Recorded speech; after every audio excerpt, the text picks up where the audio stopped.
And we're back with another episode of Stagelight 0 to 100. Today we're going to do a deep dive on LoopBuilder. Let's get to it.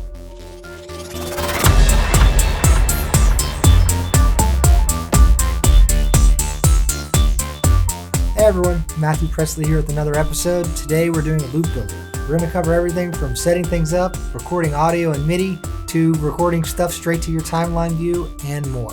Lots to go over. Let's get to it. Okay, as you see here, I've already been working on a song that we're going to use for this demo. With LoopBuilder, you can start with one idea, be it a simple one-bar drum loop, or bass line, or keyboard, or a vocal part, and it's going to play over and over, allowing you to focus on that one idea and build it out to its completion.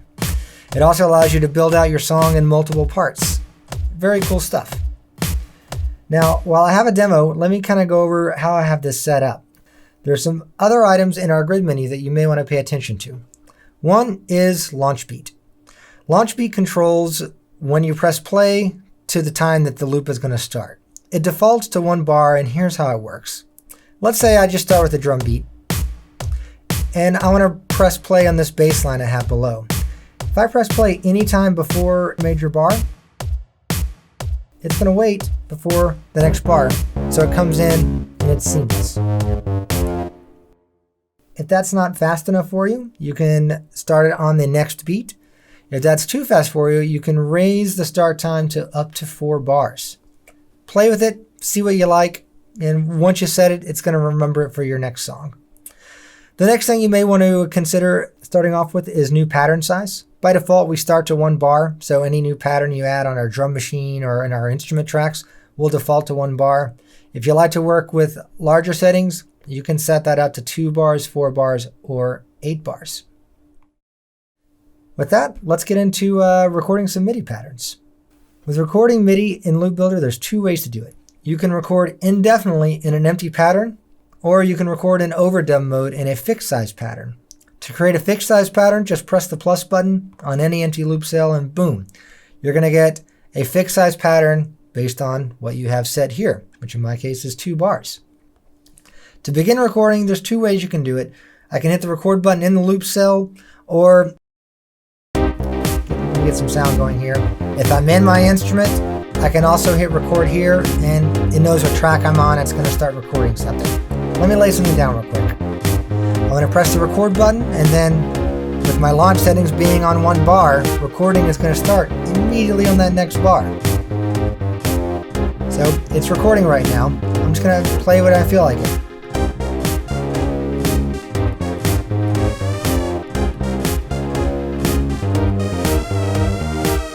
Now, when recording into an empty pattern, you're not fixed on time. You can record 1 bar, 10 bars, 100 bars. It doesn't matter. Press stop when you're done, and you can see all the information I captured. Now, I hit record, and obviously I didn't play at the very beginning, and I have a lot of dead space at the end. That's definitely going to happen when you're recording into an empty pattern.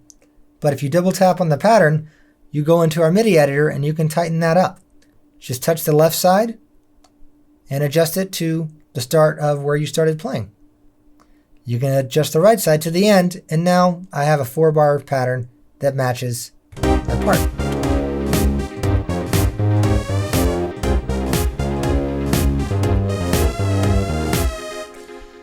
Now, recording into a pattern that already exists, that's empty, is similar. Let me pull up the on-screen keys here so you can watch what it does. I hit the record button, and it's just going to record in this loop over and over. Anything I play is going to be put in this particular pattern, like this.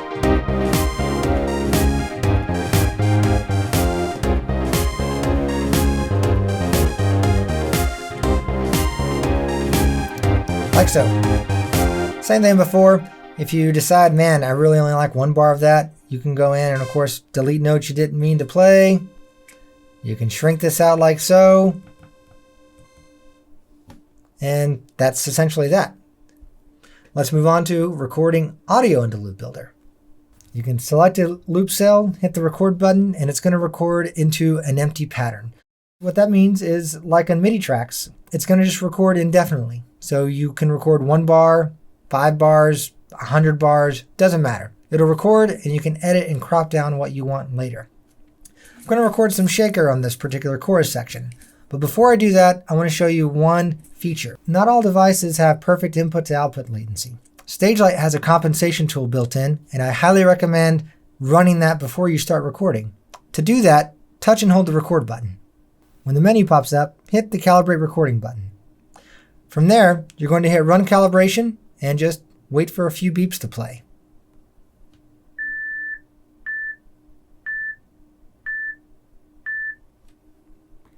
Doing this is going to measure the input to output latency and automatically compensate your recordings for it. When you record, you can be confident you're playing in time and recording in time. Let's lay down a shaker. I've got this part already playing. I can hit the record button to punch in at any time.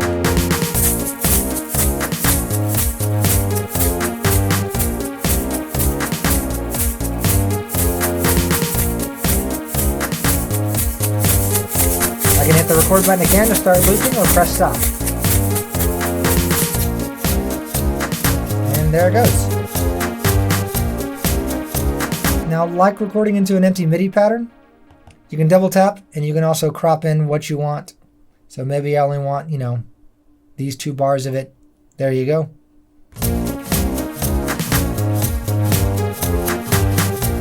Perfect.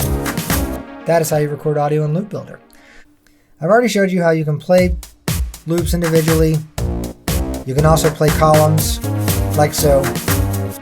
Editing any of these parts is as simple as some of the things I've showed you. If you wanted to copy and paste one pattern from one song part to another, you have a touch and hold options for cut, copying, pasting, etc. You can experiment with your song just by playing different parts together.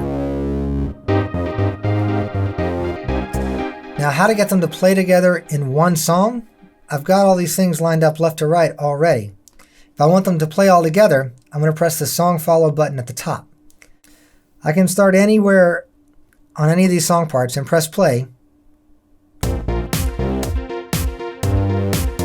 play this entire song part once and then jump over to the next section. This is how you can play a song from start to finish just in LoopBuilder. As far as arranging, you can do some other cool things too. Individual loops, of course, you can touch and you can cut, copy, paste, replace them, etc. You have the same power with song parts. I can do things like rename the song part, change the color of it. If I want a specific song part to skip playback, maybe I'm not so sure I want this verse in my mix, I can turn off part follow for that. And when I hit play here, it'll jump from the intro straight into the chorus. I don't want to do that. I want to turn that back on. Another cool thing you can do with song parts in this mode is, adjust the loop count. Maybe I want this verse to play twice. If I set it to twice, it's going to play twice as long before it moves to the chorus. Another way you can do that as well is maybe you want to do another verse, but you want something else into it. Maybe I want to duplicate this verse and then I want to add the shaker part to it. Let's copy and paste it. And now I've got 2 versions of my verse, one with shaker and one without. And of course, you can cut and paste, inject anywhere or delete it. One thing I haven't actually shown you yet with song parts is adding more. You can see I've got a part I haven't used here, but I can hit the plus button here to add an extra part. There's a quick way to add a part built into any menu. You can add a part anywhere inside, like so. Once you're done adding loops, arranging your song parts how you like it, you may want to share what you have going in LoopBuilder. You can do that directly from this interface just by hitting the share button and going to mix down song. Doing so is going to create a stereo mix of how you have your song parts and loops laid out. If you want to do more with your loops, maybe you want to send all these to timeline view. You can do that as well. To do that, go to the record button here, touch and hold, and select record to timeline view. Immediately you'll notice that the interface changes. You have a mini timeline view. And now anything you press play on is going to start recording in the background on your timeline view. Let's start with drums.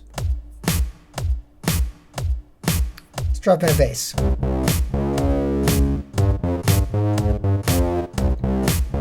can see it's recording 2 tracks here. I'm going to drop in track 3.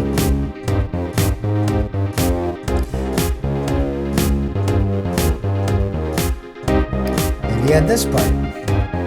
Besides playing individual loops, if you just wanted to copy everything you had, you would just press play on the song parts and they'll drop right in. Like so.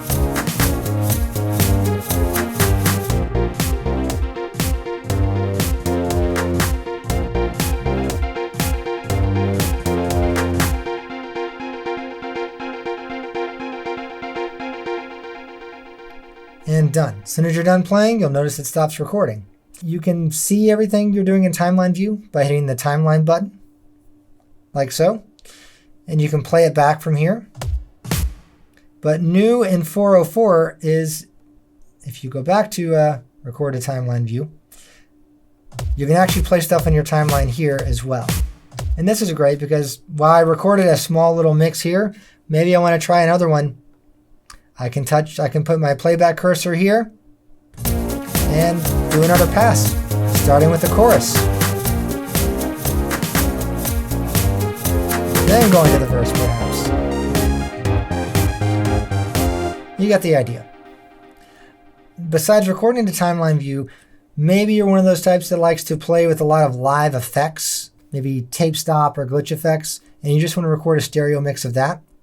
Touching on the record button again will show you one other recording mode, and that is record performance. When you press that, anything you're doing is going to be recorded to a live stereo mix. So I can press play here, maybe I want to go to my master track and just filter things down. Doesn't matter what you do, anything you're doing is going to be saved and captured into a performance audio file, like so. Save it anywhere you want, Google Drive, directly on your iPad, you name it, and go. Simple as that. Well, that wraps it up for episode 3 with LoopBuilder. Come back next week. Episode 4 is going to cover timeline view. I hope I covered everything, answered all your questions. If I didn't, drop us some comments below. If you liked the video, hit the subscribe button. Thank you guys for watching. Talk soon. Later.